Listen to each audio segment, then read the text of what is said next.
Good morning and welcome to Rose Red Homestead. We are so glad that you could join us today. We're going to do something that I think is fun and something that I have never done before. We are smack dab in the middle of tomato season. It has been a glorious harvest for us this year. We have not grown enough tomatoes for me to do big batch canning or anything like that, but it has been more than we can eat fresh. So I have done a few small batches of the sheet pan pasta sauce that we've done a video on, and I also this week canned 5 pints of just tomatoes, just regular tomatoes in their own juice. I have been all over the internet looking for recipes for fresh tomatoes, and we've included some in our heat wave salad recipes for summer. Then I have found that right now, as tomato season is peaking, that there are lots of recipes starting to appear for tomato tart. And I have never tried a tomato tart before, but I found a recipe that looks really good, and we are going to try it. So I have here some puff pastry. Now, usually my puff pastry is folded in thirds, but it was too long. So I took 1/3 off, and I now have 5 of the strips of puff pastry. So I'm going to join them together, and also I'm just going to roll them out a bit, flatten them somewhat.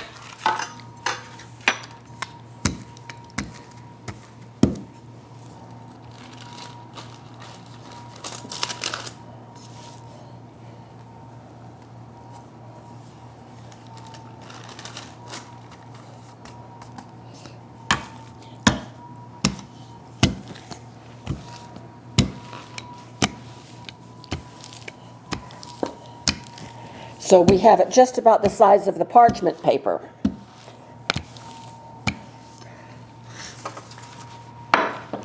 And now we're going to just, using the parchment paper, we're going to just lift it right into this pan.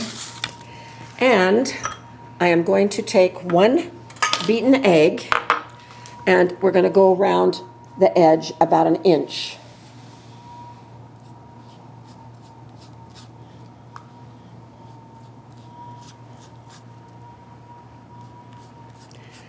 I will definitely put the link to this recipe below the video so you can have it for yourself.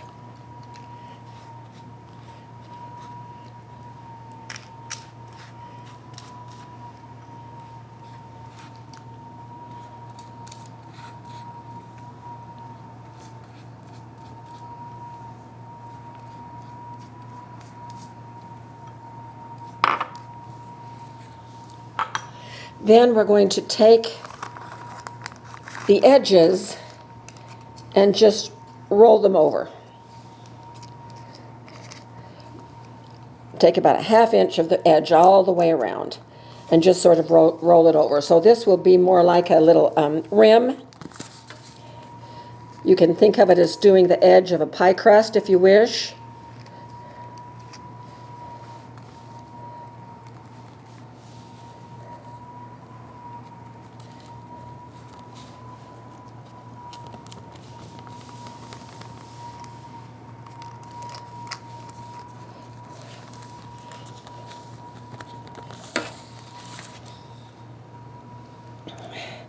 And doing it by hand like this gives it kind of a rustic look when it is finished. It looks really beautiful when it's done.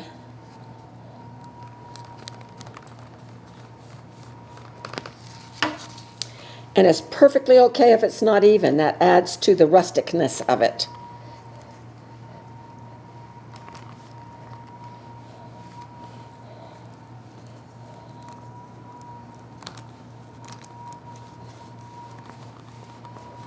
We want that to stick down on the egg, and then we're going to run around again and egg that rim.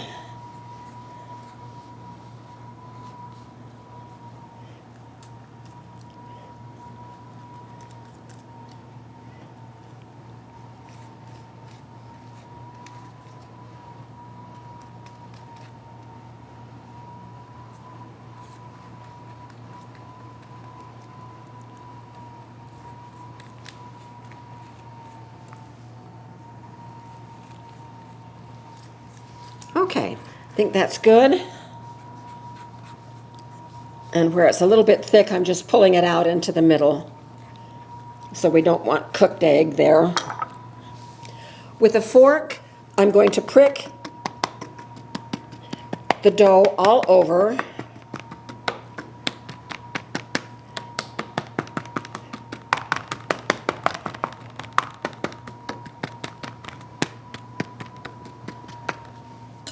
And we're going to put this in a 400 oven for about 10 to 15 minutes for it to get its first brown. Next, I'm going to be taking 3 of our homegrown tomatoes, and these are heirlooms, and I'm going to be slicing them between 1/8 and 1/4 of an inch thick. No larger than 1/4 of an inch, or they won't do well on the tart.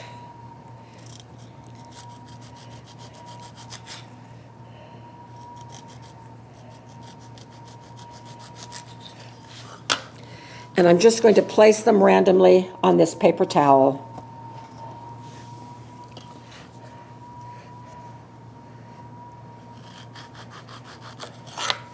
And it's fun to use different sizes. I only have red heirloom tomatoes, but this would look lovely if we had some yellow ones as well to mix in.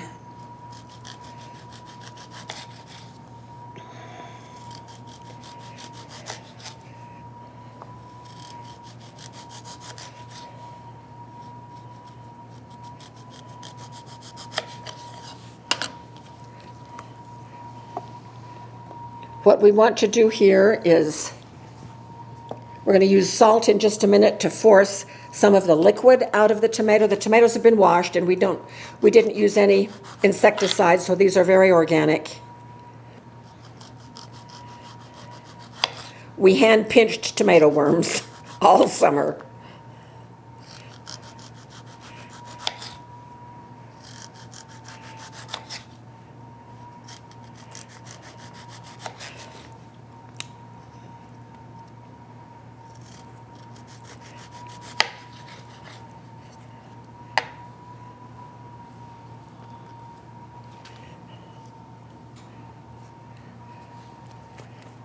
Get one more.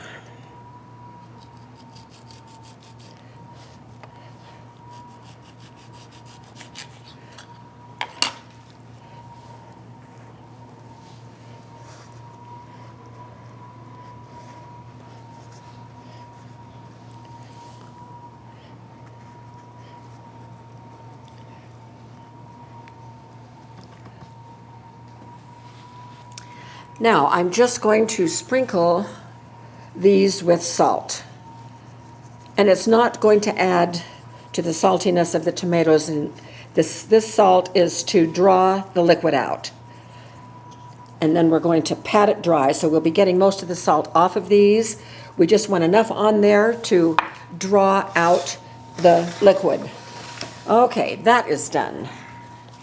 Next up is to mix the filling, and this is what we're going to dollop on the top of the crust when it comes out after its first brown. So this is just simply ricotta cheese. We're going to measure out a cup.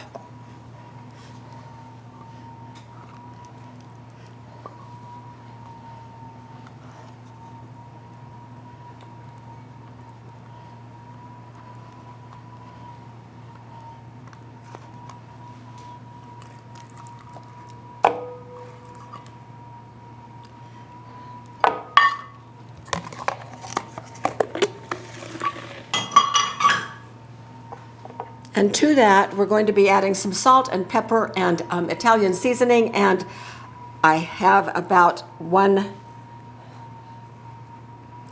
clove of garlic that has been minced, only I got it from a jar that was already minced. So we're going to stir this all together to make this lovely savory filling.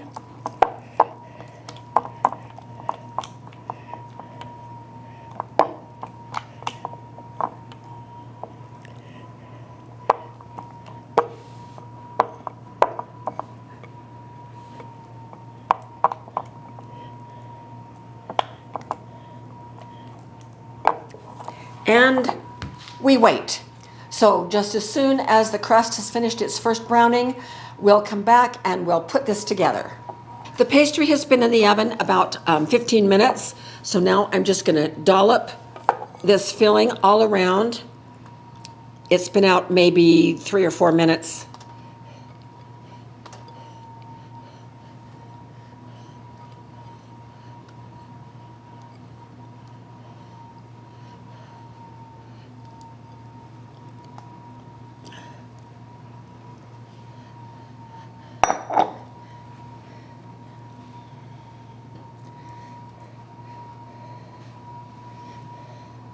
Ooh, it just smells wonderful.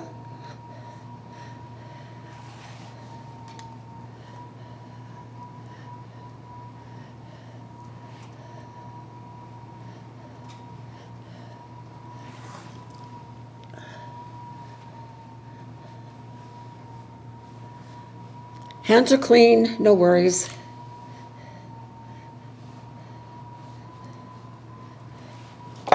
All right, now we pat these tomatoes to absorb as much moisture as we can.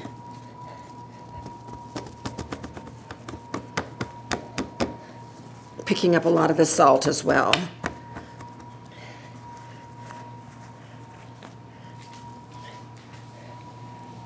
And we're just going to kind of overlap these, randomly place them.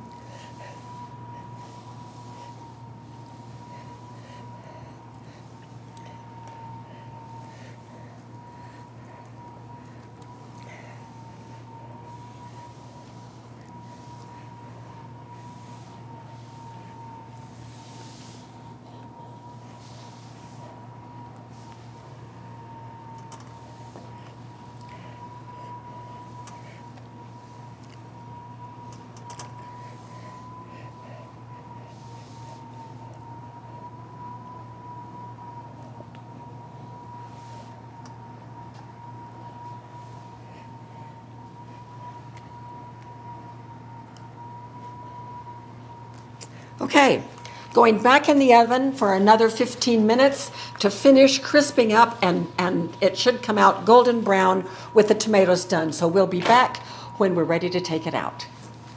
Here it is. Now I had to bake it 25 minutes before the bottom got crispy and brown, and I was able to lift it up and check, and it is the same color as the rim around here. So we're going to let it cool for just a bit, and then we will cut it and taste it. But it says to garnish it with fresh basil leaves, so I just snipped some from our plant over there on the counter and tore them in half. And then also just a sprinkle of red pepper flakes. So we're going to let this cool for a few minutes and we'll be back to taste it. So here it is, and you may notice that after I put the basil leaves on, it was still hot. The basil leaves have turned dark. So you may want to wait until after it has cooled somewhat before you put the basil leaves on. So I'm just going to go ahead and cut a piece of this. Ooh, nice and crispy.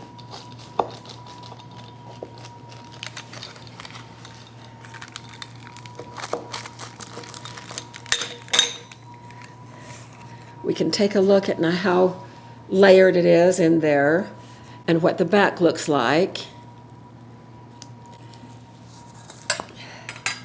And I'm going to take a bite, and then I'm going to hold the camera, and Jim is going to come over and take a bite.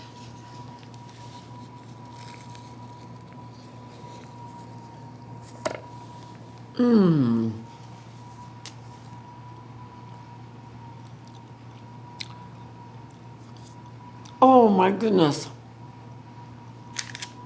Well, that was too good to be true. Oh my goodness, it's just wonderful.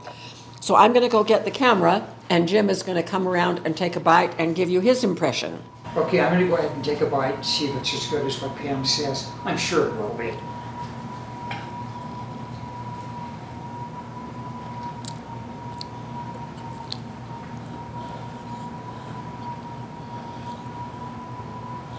Wow, that's nice.